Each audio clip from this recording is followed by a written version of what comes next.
evening is part Café Botanique, which is the sort of lecture series that we're doing for the friends in the CIC, but also part of Frack by the Wight. And many of you will probably have heard this evening through there. Apologies for the slightly short notice, which may explain we've got a really good turnout, but we should probably have more if we had a little more notice. To start off with, I just want to explain a little bit about what Ecozoic means. Perhaps you all know what Ecozoic means, but just in case you don't, I'll just say a couple of things. Here at the Gardens, John and friends too are very sensitive to what we're doing to the biosphere. And basically, Ecozoic means we want to be taking care of the biosphere in the next zoological or anthropological period, whatever we call it, for the main era. And what we've had is the Paleozoic, which goes way back. And E.O. Wilson has described our emotions, human emotions, as still being rooted in the Paleozoic. He said that our structures are rather medieval. Our power, however, is nuclear and godlike. And what a mix that is. We then have the Mesozoic, which is the middle life, and then the Cenozoic, the more recent life. And at the end of the Cenozoic, 65 million years worth of evolution, we have the Anthropocene period of the Cenozoic, which is basically the outcome of what we are impacting, and our evolution and civilization has impacted upon the rest of the biosphere. And it's coming to an end, and we're getting to a new era because we're having such a big impact.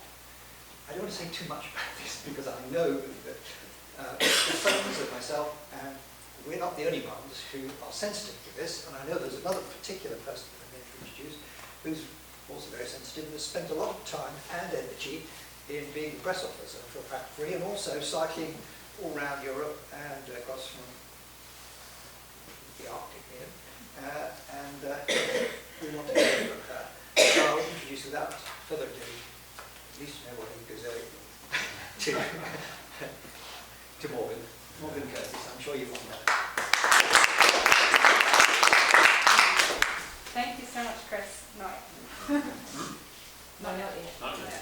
Thank you so much for the warm introduction.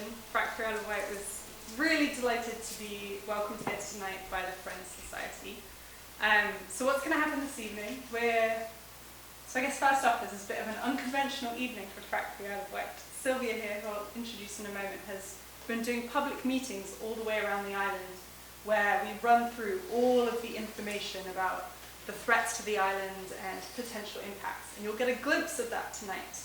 But the focus here is going to be on taking that and then going to the bigger picture, to thinking about what are the kind of philosophical, cultural, historical implications of this proposal. And so we'll start with Sylvia and then we'll move to me delving into some more of that, and then it'll be you. We're hoping to have a really exciting discussion. So any thoughts that you have now, remember them, and anything that pops up during, we would love to hear from you at the end, and we'll try and get as many voices in the room as possible for stirring discussion. So what I first wanted to do is to delve a little bit more into what this Ecozoic era is. And so it was Thomas Berry, who's a cultural historian and eco-theologian, who first coined the term. And he coined it in kind of as an alternative to a word you might have heard more often, which is the Anthropocene. The idea that we are moving into an era in which the greatest geologic or the greatest ecologic force on Earth is the force of man. And Ecozoic is an idea, a theorem that's in opposition to that, that's imagining a reimagination of what it means to be human on this planet. And so he made 5 conditions for what such an era might look like, and I wanted to share those with you for some context. So the first condition is that we must understand the universe as a communion of objects, not a collection of objects.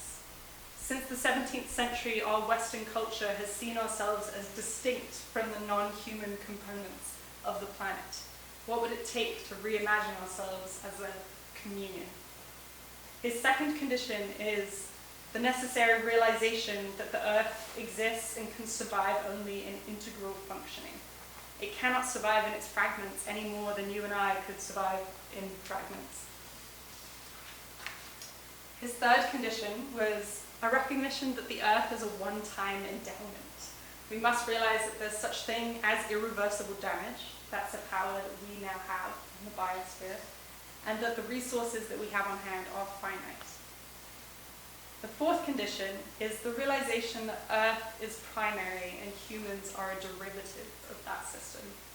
We currently place our human systems, our economy, our political systems over and above Earth systems, when in reality there is no economy without an Earth system. We're essentially currently running a Ponzi scheme on planet Earth. We're drawing down on natural capital under the guise of short-term returns. What would it take to reimagine something different? And the fifth condition is that we realize there is but a single Earth community. There's no human community set apart from the Earth community, and we either go into the future together as a single community, or we both face a very, very uncertain future. So that sets a little context. And now we're going to hear from Sylvia about some of the threats that are facing our island, but from the oil and gas industry.